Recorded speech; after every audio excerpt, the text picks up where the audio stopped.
È un governo che a mio avviso parte senza i collegamenti con la politica, bene o male, punto di domanda. A mio avviso però poi quando ci saranno delle grandi riforme abbiamo bisogno anche di avere i collegamenti con chi le voterà queste grandi riforme e ci sono ancora i partiti. Quindi se manca Letta, se manca anche qualcun altro che fa la trade union, bello il governo dei tecnici, bello il governo dei bocconiani, bello il governo dei professori, magari banchieri, grandi tecnici, però poi c'è sempre questo cordone ombelicale, questo filo di nutrizione che è praticamente il filo della politica. E quindi la Lega hanno scelto una strada di opposizione. Nella democrazia si accettano tutte le posizioni, hanno fatto scelto una logica più di calcolo in termini politici, perché dicono quando arriveranno lacrime e sangue in Parlamento noi diremo di no e quindi poi andremo a incassare,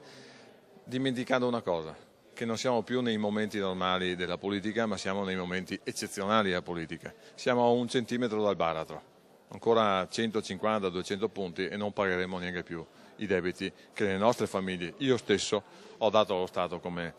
salvadanaio ma anche sicurezza che migranti che si risparmi.